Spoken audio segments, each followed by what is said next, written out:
A'udzubillahi minasyaitonirrajim. Bismillahirrahmanirrahim. Alhamdulillahirabbil alamin. Wassalatu wassalamu ala asyrafil anbiya'i wal mursalin wa ala alihi washabbihi ajmain. Assalamualaikum warahmatullahi taala wabarakatuh.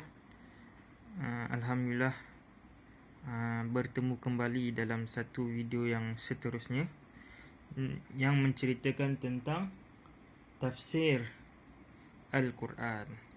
Ataupun yang kita baru nak belajar ni adalah ulumul Quran. Yang mana sebelum ni kita telah pun belajar bahagian nuzulul Quran munajjaman, penurunan Al-Quran secara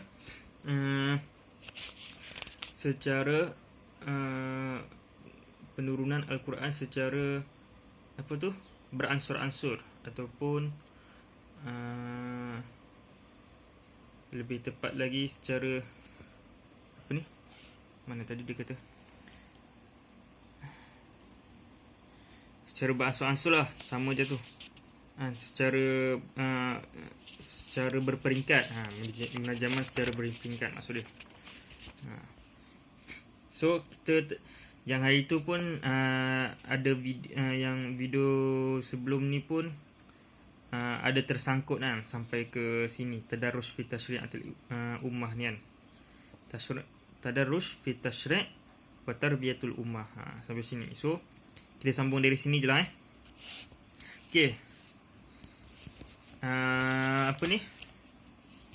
Hikmah nuzul Quran yang terakhir kan, hikmah penurunan Al-Quran secara munajaman.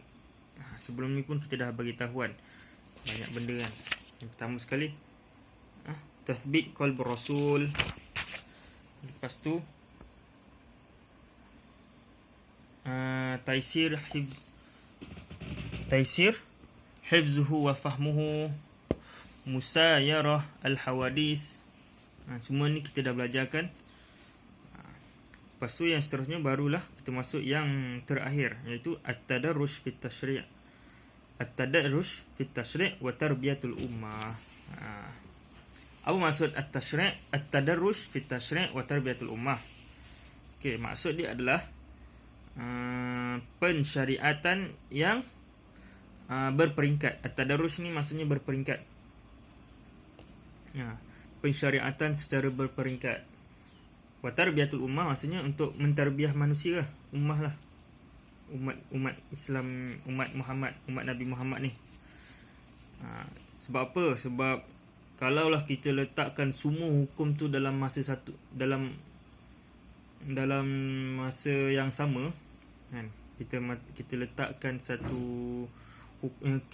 semua hukum arak, hukum zina, hukum hukum riba, muamalat, semua diletakkan dalam satu masa.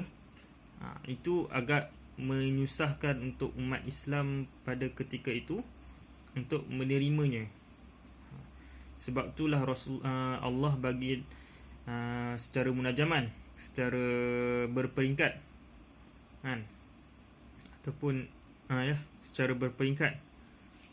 Ditulis kat sini, min ahammil ahdafil lati unzila minal ajlihal Quran mufarriqan huwa at-tadarrush bil ummah fi takhlihim anil razail wa tahlihim bil fadail. Antara kepentingan ataupun min ahammil ahdaf, atau daripada ahdaf ni faedah yang paling penting, yang mana sebab apa diturunkan Al-Quran secara mufarraqat, secara berpisah-pisah, iaitu adalah untuk at-tadarrush bil ummah. Itu saja, untuk memperingkatkan manusia. Maksud dia tadarrush bil ummah, kalau dari segi bahasa dia macam untuk bagi manusia ni berperingkat-peringkat lah, berperingkat-peringkat dari segi apa? Dari segi mentarbiah diri macam tu. At-tadarrush bil ummah fi takhlihim anil wa tahlihim bil fadail. Itu je lah yang yang kena faham. Okey, itu saja adalah hikmah pencariatan Al-Quran secara munajaman. Jadi kita masuk pula kepada dalail ala i'jaz.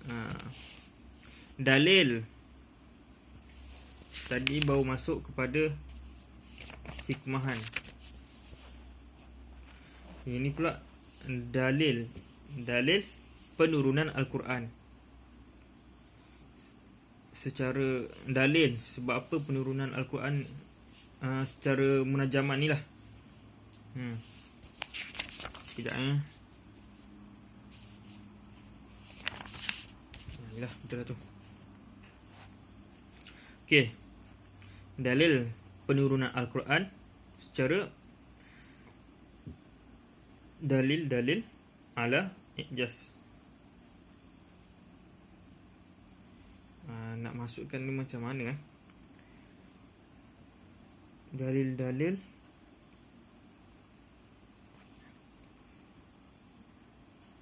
okey silap.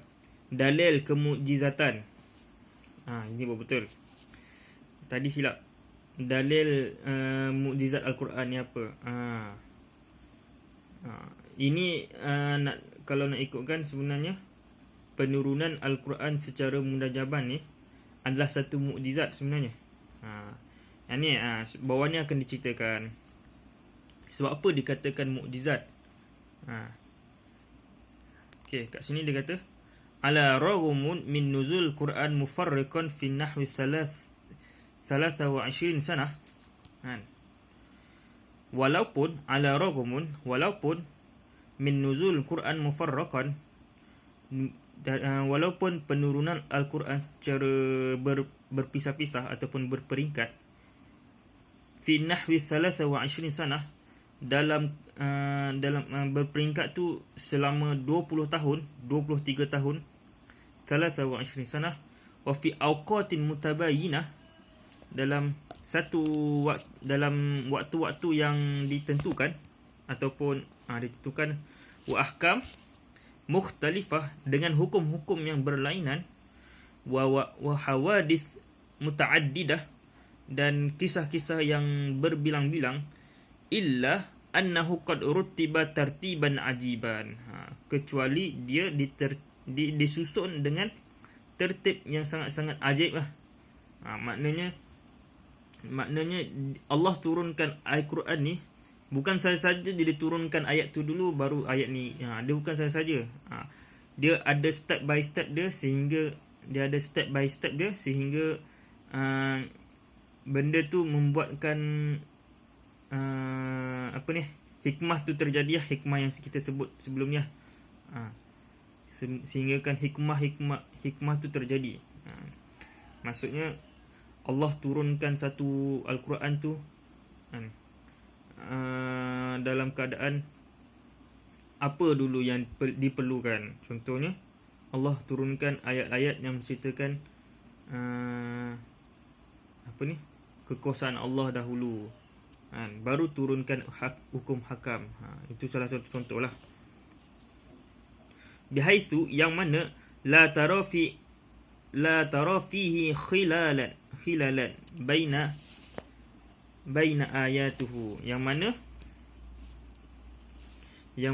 tiada satu pun kecacatan antara ayat-ayat yang telah diturunkan. Baina ayatuhu, maknanya inilah dia punya tertib ni, tanpa ada satu kecacatan pun yang berlaku. Macam pelik-pelik lah penurunan dia. Tiba-tiba keluar ayat tu, lepas tu tiba-tiba ayat keluar ni. Itu bukan macam tu lah Al-Quran.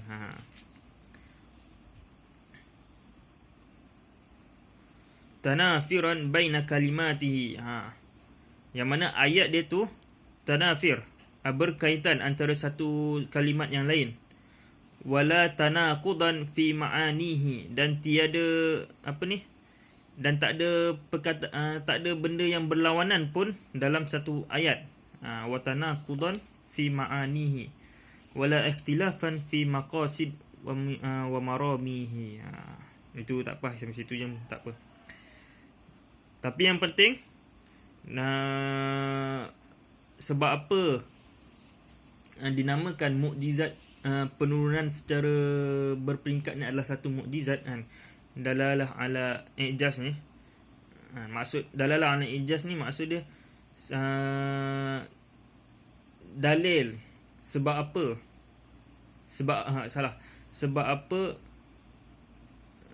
apa Al-Quran secara munajaman ni adalah satu mukjizat.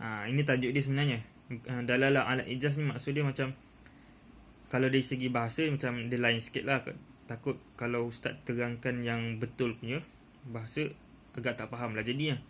Jadi kalau nak maksud yang sebenarnya, sebab apa mukjizat, sebab apa Al-Quran, penurunan Al-Quran secara munajaman ni satu mukjizat. Itu dia punya sebab, itu dia punya maksud lah, maksud tajuk ni. Dan ini dia punya jawapan dia. Macam tu. Kalau ada apa-apa soalan untuk ditanya, boleh tanyalah nanti. Yang mana ustaz pun dah beritahu tadi kan. Dari dalam 23 tahun kan, penurunan Al-Quran secara munajaman, secara berperingkat, semua peringkat tu semua diturunkan dalam keadaan tertib yang ajaib. Itulah dia punya mukjizat dia. Tanpa ada satu cacat cela pun, ataupun tanpa ada satu tanafiran baina kalimatihi. Yang mana ayat dia tu tak ada satu wala tanafiran baina kalimati, dan tak ada, maksudnya tak ada ni lah. Maksudnya semua penurunan ni semua ada kaitan lah antara satu sama lain, walaupun diturunkan dalam keadaan munajaman. Macam tu. Wala tanaqudan, dan tiada berlawanan lah. Wala ikhtilafan fi maqasidihi wa maramihi. Qala Allah Ta'ala. Ni dia punya dalil dia lah. Dalil kemukjizatan Al-Quran secara munajaman ni. Kitabun uhkimat ayatuhu summa fussilat min ladun hakimun khabir. Afala yatadabbaruna al-Quran walau kana min indi ghairillahi lawajadu fihi ikhtilafan katsiran. Kitabun uhkimat ayatuhu summa fussilat min ladun hakimun khabir. Kitab yang mana uhkimat ayatuhu. Ni kena tengok balik, takut ustaz tafsirkan dengan betul, ustaz tafsir sendiri kan salah pula. Tapi maksud dia macam summa fussilat, apa ni, kitab ini diturunkan kemudian dibahagi-bahagikan, min ladun hakimun khabir. Apa ni, dalam keadaan khabir, hakimun khabir, dalam keadaan apa ni, tertib lah. Itu maksud apa ni lah, orang kata mafhum lah, mafhum ayat yang ditulis. Kalau nak yang betul punya, insya-Allah ada dalam tafsir, boleh tengok kembali macam mana. Ataupun yang bawah ni, dalil yang kedua, afala yatadabbaruna al-Quran walau kana min indi ghairillah lawajadu fihi ikhtilafan katsiran. Afala yatadabbaruna al-Quran. Adakah kamu, ini ditanyakan kepada orang musyrik kot, ataupun orang orang yang tak tadabbur Al-Quran. Adakah kau tidak mentadabbur Al-Quran walau kana min indillah ghairu, walaupun dia daripada Tuhan, ghairullah lawajadu fihi ikhtilafan katsiran. Ni kena tengok balik lah tafsir ni. Okey. Itu dalil ataupun orang kata sebab apa diturunkan secara mukjizat, sebab apa dinamakan satu mukjizat dalam penurunan Al-Quran secara munajaman tu. Itu yang tadi kita ceritakan lah. Okey, seterusnya ialah tafsir Al-Quran. Lepas tu kita masuk dalam bab tafsir Al-Quran. Itu insya-Allah video yang akan datang lah. So hari ni kita belajar cuma sedikit ni je. Hikmah yang terakhir dan at-tadabbur Al-Quran ni, hikmah yang terakhir, hikmah penurunan Al-Quran secara munajaman, dan dalil ataupun sebab apa ni dinamakan satu mukjizat lah. Penurunan Al-Quran secara munajaman ni adalah satu mukjizat. Kita belajar ini dulu. Okey. Kalau ada apa-apa pertanyaan, bolehlah PM ataupun PM dekat WhatsApp ataupun komen dekat ni lah, Google Meet. Jadi Ustaz harap korang belajar. Kalau tak faham boleh ulang-ulang balik video ni dan video-video sebelum ni. InsyaAllah Ustaz doakan semua berjaya dunia dan akhirat. InsyaAllah. Assalamualaikum warahmatullahi taala wabarakatuh.